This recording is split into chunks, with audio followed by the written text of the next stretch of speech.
सभी को प्रेम से राधे राधे, जय श्री कृष्णा। 7 अगस्त 2025 कुछ दिनों के विराम के बाद एक बार फिर से स्वागत है आप सभी का मेरे चैनल अमेजिंग जियो में। जब महाभारत का युद्ध हुआ तो एक तरफ मुट्ठी भर पांडव थे और श्री कृष्ण थे, और दूसरी तरफ थी अक्षौहिणी सेना, असंख्य सेना। साथ में दुर्योधन, कृपाचार्य, द्रोणाचार्य, भीष्म पितामह जैसे विद्वान और सम्मानित व्यक्ति। वैसे टेक्नोलॉजी की अगर बात कहूं तो आईवीएफ, जो आज के समय में एक बहुत बड़ा ब्रेक थ्रू है, कौरवों का जन्म भी ऐसे ही हुआ था। अगस्त मुनि के परामर्श के द्वारा मटकों में इन 100 पुत्रों का जन्म हुआ था। बट उसी समय उन्होंने ये बात बता दी थी कि इनके अंदर आसुरी प्रवृत्ति ही रहेगी, पर माता का मोह था, तो उन्होंने कहा कि चाहे जो हो देखा जाएगा। तो उन्होंने कोशिश भी की, शिष्टाचार, शिक्षा और बहुत सारे प्रयास किए, बट जो अंतिम परिणाम था वो विफलता ही थी। श्री राम ने जब रावण से युद्ध किया तो भयभीत मनुष्यों के बजाय उन्होंने रीछ और वानरों पे भरोसा किया, सेना बनाई, असंभव को संभव कर दिखाया।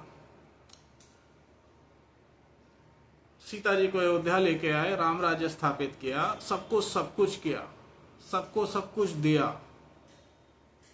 क्योंकि हमारे यहाँ राजनीति नहीं होती थी, हमारे यहाँ होता था राजधर्म। राजधर्म जिसमें राजा का ये दायित्व था प्रजा का पालन और प्रजा की सेवा करना, उनकी हर इच्छा की पूर्ति करना।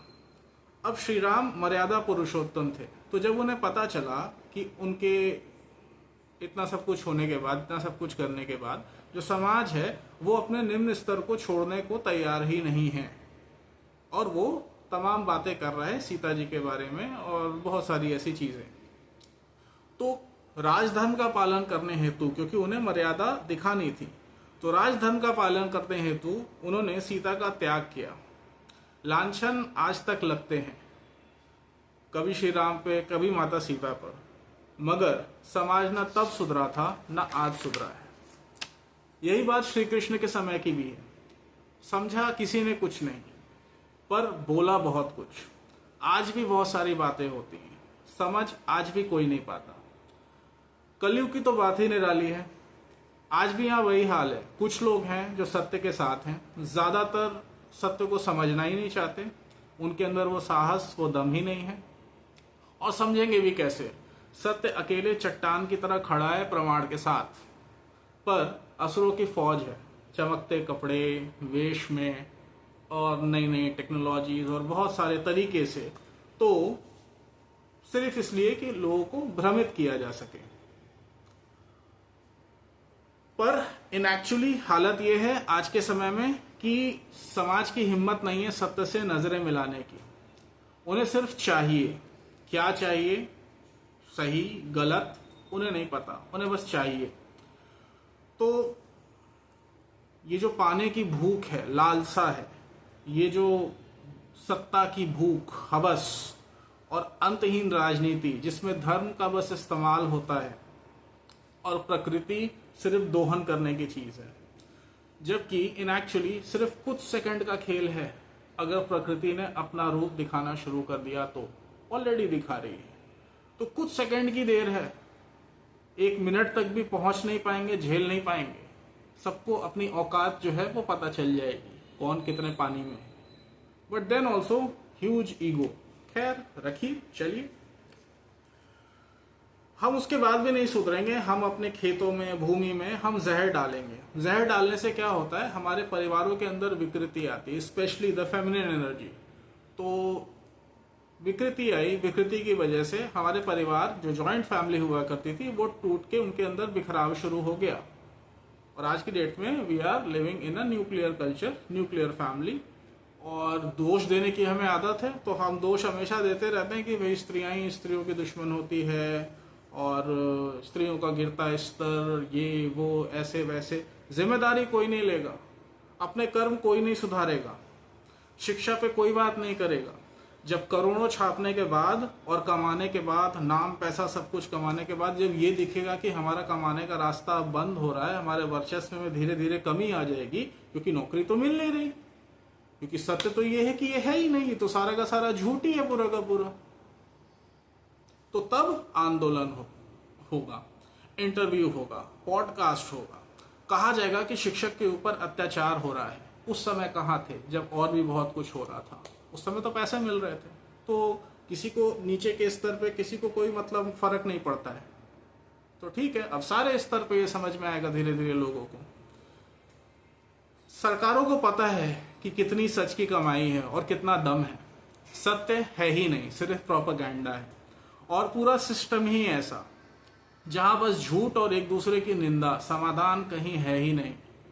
और युवाओं को सिर्फ नौकरी का एक लॉलीपॉप, नौकर ही बनाएंगे, उसके ऊपर की सोच ही नहीं है। ये हमारे सिस्टम का हाल है। और इस सिस्टम में इंक्लूडिंग हमारा समाज भी है। समाज को कुछ नहीं आता, बस एक चीज आता है, it wants to control the people. नेता तो बाद में आते हैं, पहले तो समाज ही आ जाता है। आज की डेट में सबका दिमाग खराब ही है, सबकी प्रवृत्ति कहीं ना कहीं आसुरी हो चुकी है। अगर आप देखिए, if you will check the vibration, आप देखिए हर समय निंदा, झूठ, यही सारी चीजें चल रही है। एक से एक खेल चल रहे हैं। सत्य बस कुछ लोग, सिर्फ कुछ लोग, अगर आप अपने आसपास देखेंगे तो शायद दूर दूर तक मैं ही दिखूं। अच्छा, समाधान के लिए जब मैं भूगोल बताऊंगा और हर वो शख्स बोलेगा जिसने ना कभी पढ़ा है ना कभी पढ़ाया है। और अगर किसी ने बिना पैसे के निष्काम भाव से शिक्षा का वास्तविक कर्म किया हो तो खोजिए, मेरे अलावा वो भी नहीं मिलेगा। गारंटी नहीं, हो सकते हैं, मैं ऐसा कुछ नहीं कहता, मुझे नहीं मिला आज तक।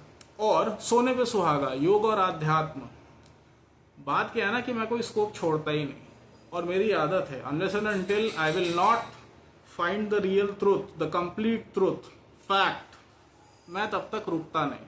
और मेरे जो भी हैं, मेरे बिलीव्स नहीं है, चाहे धरती के बारे में, चाहे परमात्मा के बारे में, सब कुछ के बारे में अब मेरे बिलीव नहीं है। Now these are facts and experience which I have. आप इसको चाहे जो भी बोल सकते हो, नॉर्मल सी चीज है, कोई बहुत बड़ी चीज नहीं है, सिर्फ एक विज्ञान है और एक जीने का तरीका है सत्य के साथ। जो जी पाएगा वो समझ भी जाएगा। तो मैं कोई स्कोप नहीं छोड़ता और प्रकृति भी कोई कसर नहीं छोड़ती प्रमाण देने के लिए। अच्छा, सीधा साधा जीवन था मेरा, बट सीधे साधे तरीके से जीने ही नहीं दिया। समाज ने बातें करनी शुरू की, कीचड़ उछालना शुरू किया, मौके खोजने शुरू किए। तो मैंने भी एक मास्टर स्ट्रोक खेला कि खुद ही सब कुछ खोल दिया और सबको खोल दिया। आज लोगों को और भी ज्यादा पीड़ा होती है, जलन होती है, जो संभली नहीं जाती, चाहे समाज हो या कली। अबे छेड़ने से पहले सोचना चाहिए था ना, छेड़ा क्यों? खैर, मेरा प्रयास सिर्फ एक ही था कि जो मेरे साथ हुआ, जो भी व्हाटएवर, अच्छा या बुरा, अगर अच्छा हो तो सबके साथ हो, और अगर बुरा हो रहा है तो जो मेरे साथ हुआ वो किसी और के साथ नहीं होना चाहिए। And specially the future generation, as a generation it is my duty. मैं इसको आगे की पीढ़ी के लिए नहीं छोड़ सकता। मैंने इसको सॉल्व किया और इसी के पीछे सारा कुछ चलता रहा। जो भी कनेक्टेड मेरे फ्यूचर जनरेशन के लोग हैं, उनके ऊपर ये सारी चीजें ना आए, तो उनके ऊपर आज भी ना आए, because I believe that injustice done anywhere, it means injustice everywhere. It is just matter of time. सब बात एक तरफ, मिर्च और ज्यादा तब लगती है जब मैं सनातन सिद्धांत को मॉडर्न वे में डिकोड करके समझाता हूं। और वर्ण व्यवस्था और रामचरितमानस तो जैसे पता नहीं क्या ही कर देता है। इनफैक्ट डीप स्पिरिचुअलिटी, देशभक्ति, being real and real human होने की बात मैं जब अपने प्रोस्पेक्टिव से समझाऊंगा और गहराई में जब जाऊंगा तो भैया मैं तो देशद्रोही हो जाऊंगा। चलिए, कलंक की मुझे अब आदत हो चुकी है। तो थोड़ा सा समझिए विद ज्योग्राफी। मेरा क्रिएटिव नक्शा भारत का आप सभी को याद होगा, तो थोड़ा सा उसको याद करिए। बहुत अच्छा, जिनको नहीं पता उनको बता दूं, भारत का नक्शा ही है, बस एक हाई लेवल की क्रिएटिविटी है जिसके लिए मुझे ऑस्कर मिलना चाहिए, मिलता नहीं है, ये अलग बात है। तो अगर आप भारत का नक्शा देखेंगे तो सारे के सारे इन्वेजन जो है वो नॉर्दर्न साइड से हुए, अफगानिस्तान, पाकिस्तान के रास्ते, कश्मीर से ही हुए, इसी रीजन से। तो नक्शे को अगर शरीर समझिए, कश्मीर को सर वर्ण व्यवस्था समझाया था मैंने अपने पिछले वीडियो में, सर हाथ पैर ये सारा कुछ बताया, आप उसको पूरा नक्शा ही मानिए भारत का। सोचिए पहला बार कहां पे हुआ होगा। 1905 में शक्ति का विभाजन हुआ बंगाल में, और वहां पे हुई स्त्रियों के ऊपर बर्बरता। मुस्लिम्स ने ही की, मुस्लिमों के साथ ही की, हिंदूज भी थे, ऐसा नहीं, स्त्री तो स्त्री है। और ये जाति धर्म ये सब एक्चुअली कोई मैटर रखता नहीं, सिर्फ समझाने के लिए आपको समझा रहा हूं, बिकॉज इसको समझना बहुत जरूरी है। तो ये विभाजन क्यों हुआ उस समय ये किसी को नहीं पता था। इनफैक्ट कोई भी इंडियन लीडर जो था उस समय किसी को पार्टीशन चाहिए नहीं था, मगर अंग्रेजों के आगे हमारी आज तक नहीं चल पाई, उस समय कहां से चल पाती। तो विभाजन हो गया, पर विभाजन के साथ साथ हमारे दिमाग की, सर की, सोचने समझने की क्षमता और शक्ति वो खत्म हो गई। तो आज अगर मैं कुछ भी आपको समझा रहा हूं मानवता के बारे में, धर्म, सत्य, भूगोल, तो ये सब कुछ छोड़ ही दीजिए। मैं आपको सिर्फ मानवता के बारे में भी अगर समझाऊंगा तो वो भी आपको समझ में नहीं आएगा, because this Kashmir and this is a internal problem, and more than that it is a spiritual problem which has been created by all these people. समझ लीजिए घर का वास्तु ही खराब कर दिया गया है।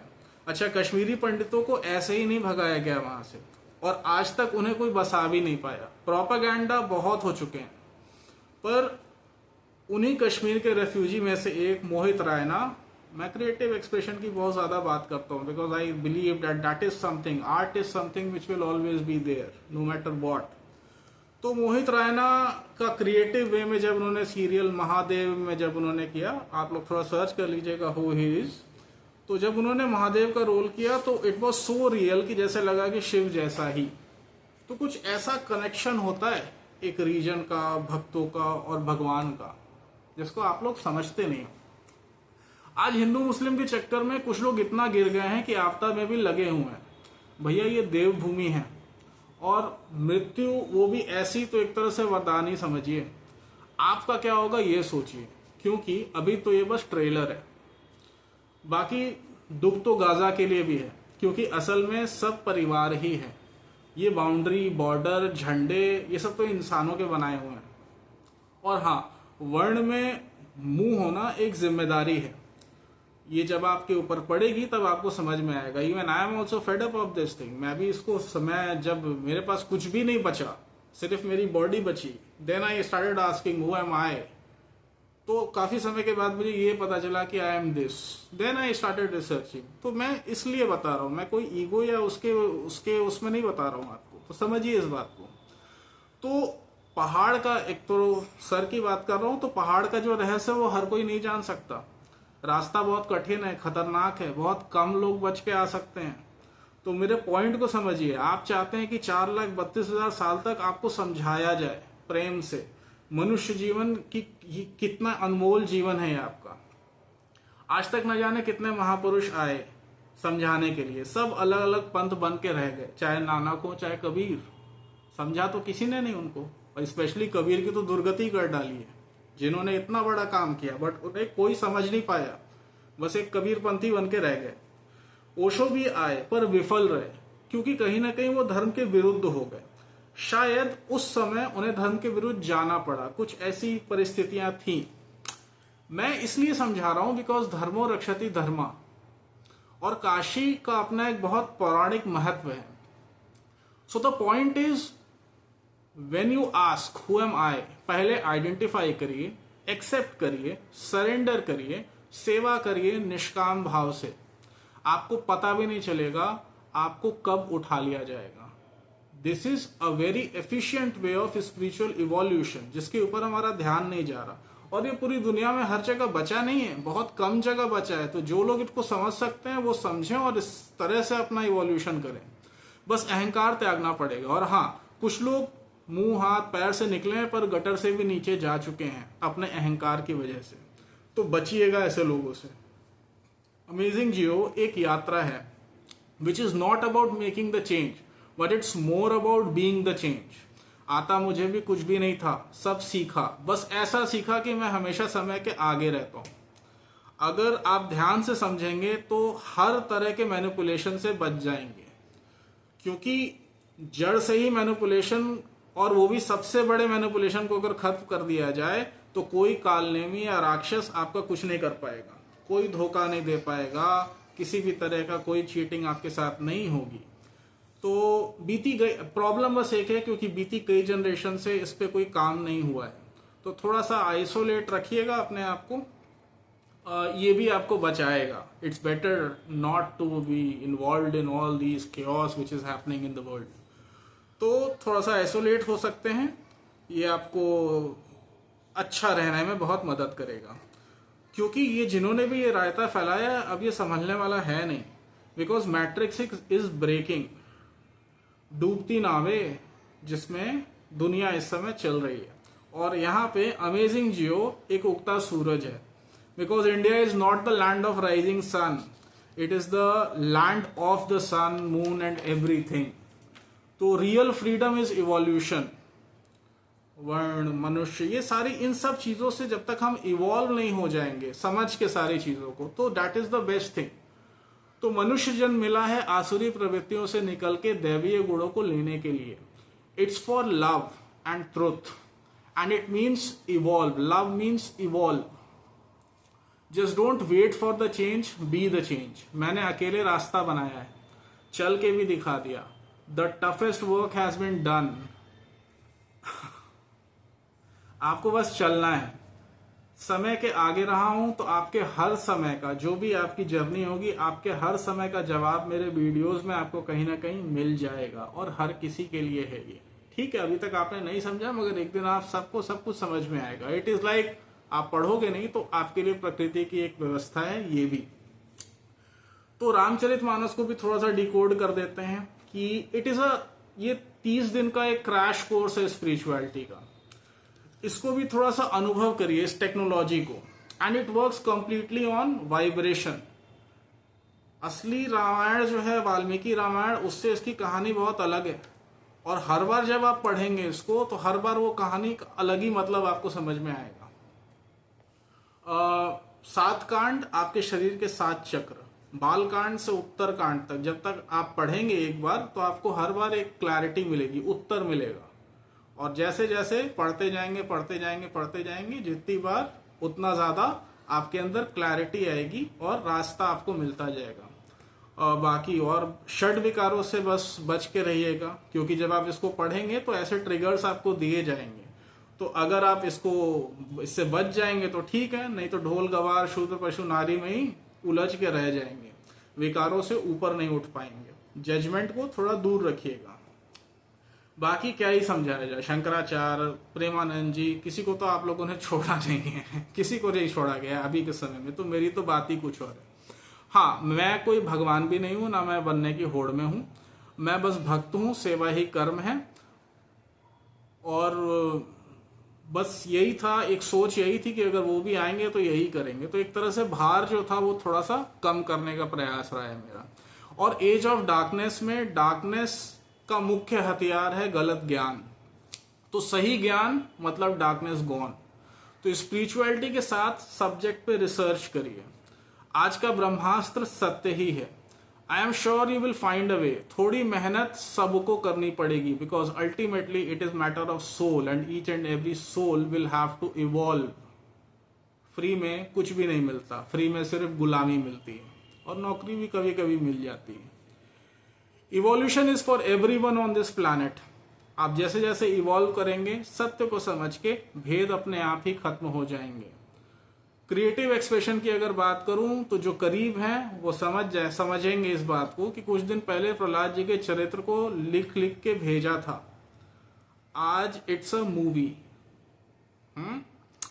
सो I am trying to give rather than take. कलयुग में दान एक बहुत बड़ी चीज है, और दान ही है जो आप कर सकते हैं, और यहाँ पे मैं बस वही कर रहा हूं, ज्ञान का दान, विद्या दान। तो मेरे पास कुछ बचा भी नहीं है इसके अलावा, ओनली बॉडी है जिस पे भी बहुत काम करना है। तो बस इसी से जो भी किया है, कुछ भी और था नहीं। शास्त्र, बॉडी, और उसी से जो भी अर्जित किया वही दे रहा हूं। and my work has been done. Already I have done everything. जब मैं तब से इस चीज पे काम कर रहा हूं जब से किसी ने सोचा भी नहीं था, और आप लोगों ने तब भी पागल ही समझा था और आज भी पागल ही बोलेंगे, पर जो मानेंगे बचेंगे वही, क्योंकि बचेंगे भी नहीं, बिकॉज ये प्रकृति का जजमेंट है। जजमेंट का मतलब समझ रहे हैं कि टाइम खत्म। और बाकी मेरी कोशिश रहेगी हमेशा आपको समझने की, समझाने की, बट मुझे शांति ज़्यादा पसंद है। तो उम्मीद है आपको समझ में आया होगा।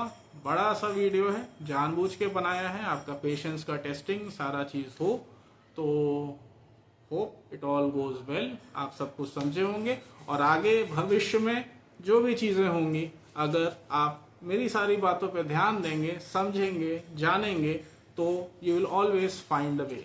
So that's all for today. Radhe Radhe, जय श्री कृष्णा, हर हर महादेव।